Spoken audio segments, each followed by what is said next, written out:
Greetings and welcome to a virtual wizard's eye on a little game called Warpaint. Now, Warpaint's a pretty simple game. It's not going to set the world on fire as far as tactics and strategy and things go, although I'm sure there is plenty of depth if you have enough people to play against, if you've got the right human opponents to really stretch your cognitive muscles. There's no random factor in the game per se, so in that sense it's kind of a Euro board game if you're into your board games. It's all about movement. You have defined movement rules, so it kind of borrows from chess a little bit in that respect. And then there's also a couple of twists and turns, which we'll take a look at when we look at the actual game. But the game itself is not all there is to Warpaint. As the name suggests, there is also a painting feature in it. So not only does it replicate tabletop gaming itself, it also replicates that hobby side of tabletop gaming of painting your own minis, which is something that I have enjoyed doing, although I really don't have enough time these days to do very much painting at all. But back in the day, I did enjoy having a bit of a paint some models. So before we look at the actual game, let's look at the tabletop painting feature. So there's 3 unique units available in the game. This is the pawn, who I can just grab and kind of we'll make him a bit bigger. There we go. He's a badass looking dwarf. They're all dwarfs, and you know, he's quite nicely painted already. We're not going to be able to quite. He's got a couple of red dots on him that I must have inadvertently painted on him just now. We're not going to paint the dwarf because there is a much better one. We've also got the knight. This guy here, right here. Who is another they're all dwarfs, badass dwarf riding a ram like all good dwarfs do, probably bearing grudges, possibly exacerbated by the fact that he's made to ride a ram, but these are really good units actually in the game. These are probably your best units. They can move in a straight line long distances, which is incredibly useful, as you will see eventually when we start playing it. But we're not going to paint him either, because more important than all of him is this guy right here. Oh yes, that's right. It's a dwarf wizard. Here he is. He's looking very fine in his wizarding regalia with his incredibly fine beard. Who of course everyone is extremely, generally in awe of and wishing that they had themselves. Look at you, aren't you a handsome fellow? Look, we can make him huge. Whoa, giant dwarf! Look out! Ah! Anyway, that's enough of that silliness. Let's make him small enough to actually work with. This is something you can do in virtual reality. You can't do in reality, obviously.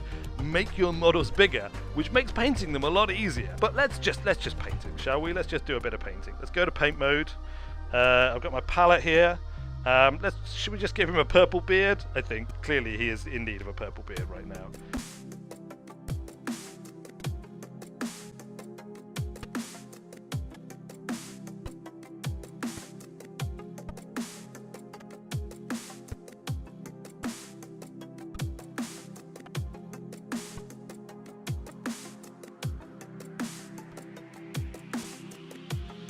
Clearly, there should be a golden orb here.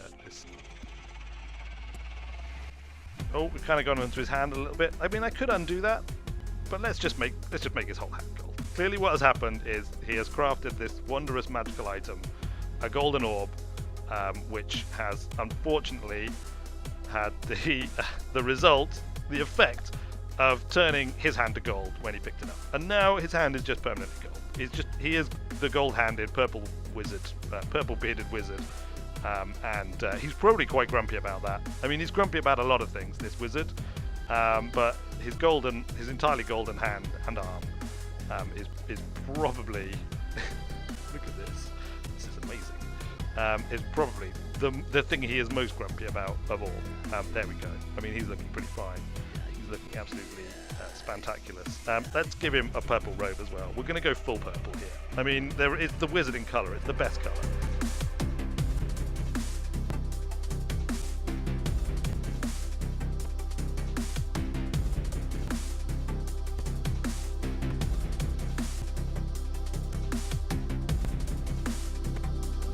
Give him red eyes.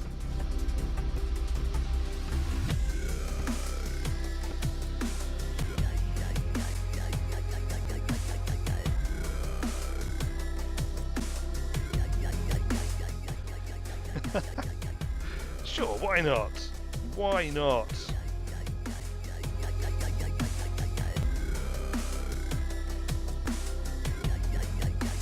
I think that'll do. There we go. That'll do. He's a thing of beauty. Look, we'll make him a bit smaller. There we go. Oh, look at this guy. Look at this guy. Is that not the best painted wizard dwarf character you've ever seen at any point in history? In the history of man, beast, and virtual reality.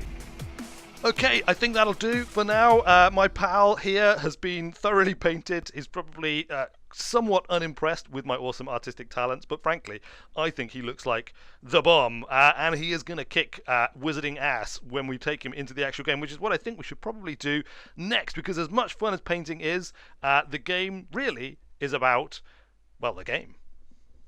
So you can play Warpaint online, or you can play it in local multiplayer mode, either with one person on the computer, as it has a non-VR mode that you can play in, and one person on the VR headset, or you can swap the VR headset back and forth between players depending on whose go it is, which is a really nice feature. And again, this is something where you can do that in a turn-based game, like a tabletop game, which you perhaps can't do in a real-time game so easily. It's an easier experience to share, which is, I think, one of the ways this game would really shine, playing it, you know, with families and with friends and things like that. You can also play against the computer if you so choose, which is what I'm going to do right now. There's a number of different maps that you can play on, which have some slight differences in terms of the strategy, but the goal is always the same. If you're the attacker, you're trying to get to the golden hex, and if you're the defender, you're trying to destroy the attacker entirely. Of course, you can also destroy the defender entirely, I suppose, if you want, as the attacker, and that would achieve the same thing. So let's just pick a level. We're going to go with Hill Fort, I think. Play against computer. So I'm trying to get to this golden hex here in order to win the game. I've got a bunch of units out on one side of this little castle, and I've got another bunch of units out on the other side of the little castle here. And I move my units one by one. You move all of your units, then your opponent moves his units, and that's how the game progresses.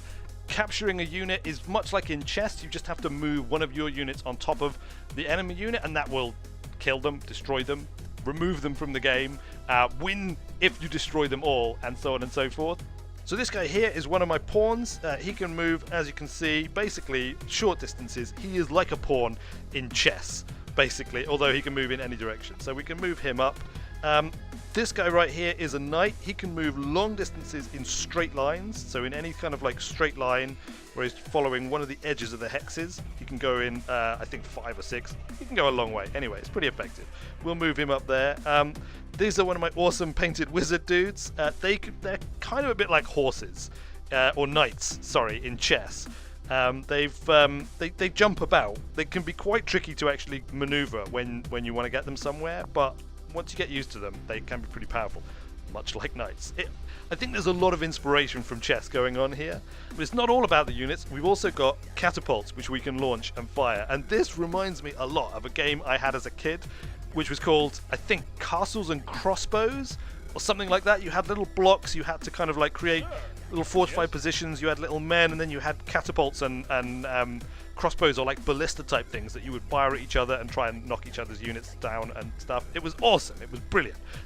I would be incredibly surprised if the dev didn't also have this game when he was a kid, because it's so reminiscent of it, other than the knocking down of things, which frankly this game would definitely benefit from. But anyway, so this is where the virtual reality really starts to kick in, because I can actually operate the catapult myself by hand. So I'm going to try and take out the gate that's up ahead of me. I just need to hit the target to open the gate. I could also, of course, fire it at enemy units, which is primarily how you use them. Fire! Oh yes! Direct hits! So that's basically it. I better end my turn here. I'm just going to end my turn. I really haven't done very much this turn, which is not ideal, but I'll try playing through in mixed reality mode. I've got enemies coming in behind each of my units. I've got units on either side here, and they've got little like forces coming in from behind, so I'm going to try and take them out. We're going to turn the catapult around. I've got some knights. I've got 2 knights, a pawn, and a wizard coming from behind. They're trying to take me from behind. You don't want to be taken behind by a pawn or a knight or a wizard for that matter. Here we go. Oh, that was way over the top. It's just far too high. Alright, let's bring my wizard back to engage them. I don't want him to be able to be gotten by his knight, but I think that should be fine. The wizard. No, the knight. We're going to get him this time. We're totally going to get him. Here we go. Fire! Oh, yes! direct hit, which you almost certainly didn't see. Hold. Pow! Oh no, I missed. That was a terrible, terrible shot once again. My castles and catapults skills are clearly weak and have atrophied over time. Yeah, sure. Okay. We're gonna. It's like chess. It's pawn sacrifice time. We have to sacrifice units. That's just the way. Just the way we roll. Done. End turn. Oh. Many bad things have happened. Right, we've completely failed on this side. Right in his face. It just bounced off of him. Oh, and then I ended my turn. No! Disaster has struck. Okay, we might still salvage this using basically magic. Magic and awesome catapult skills. Here we go. Oh yes! In your face, evil enemy wizard dude. Right, look, we've got a knight, which is perfect because he's just going to do a runner now. He's just going to do a runner for... That's it now. It all relies on us making it over here to the golden hex. And we've got one knight, and I think he's a one and only unit, but the enemy's only got a knight over there and a wizard over there. That's it. This wizard might be able to get to the catapult, and he might be able to catapult me. That's going to be his... Or his knight might be able to get in and get one of these catapults and catapult me. That's his only chance. Otherwise, we're going to totally have him. It's coming in. It's coming in, but it's not going to be enough. It's not going to be enough. Next turn. Checkmate in one. Checkmate in one. He's trying to catapult me. He's not going to succeed. Oh, he's trying to catapult me again. 2 catapults, but neither of them made it home. Here he is. This is our guy. This is the hero. He's going to get the golden hex in one move. Boom. And victory. Despite playing terribly and generally not managing my units and being a bit of a buffoon, I have managed to defeat the AI, which... The AI is not brilliant, it has to be said. You will get much more challenged by playing a skilled human opponent, as is always the way with these sorts of games. But nonetheless, it's a lot of fun. I had a lot of fun there, and frankly, I awesomely won, which I think we can all be incredibly proud of, especially me. I'm pretty proud of it. I mean, I'm proud of myself right now. And thus we have cast our virtual wizard's eye on Warpaint and found it to be an extremely beguiling little game, I have to say. It's a game which I've really enjoyed playing. Now, you know, I'm not going to lie, as I said at the beginning, it's not going to set the world on fire. If you're a board game fan, if you're a wargame fan, like me, you may find that it's quite simple. You'll find yourself wishing that there was more units and armies and all the rest of it, but I think that slightly misses the point of what this is. This, although it looks a bit like a wargame, it's more of a board game. It's more of a kind of chess meets catapults and crossbows and catapults, you know, the kids game, merged into a kind of fusion. It's meant to be very accessible. It's meant to have simple rules that you can explain and understand very easily and get to grips with very quickly, and then the sort of tactical depth will start to open up, like it does in chess. If you're playing against, you know, human opponents, you will find that getting the perfect move, controlling where your units are, baiting your enemies into traps, sacrificing units at the right time, you know, a lot of those things from chess will start to come to bear in it. And then, of course, there'll be the potentially equally frustrating and incredibly awesome moments where a catapult shot, you know, takes out half your army, or you manage to nail that one guy who's just about to reach the golden hex before he manages to get there from halfway across the map. These, I'm sure, will be the sort of moments where Warpaint would really shine. And in a situation where you're playing in real life with your friends or your family, with one person on the computer, or sharing the VR headsets, I think would be an awesome experience. And I really look forward to potentially having those experiences when I can convince somebody to come around and play the game with me.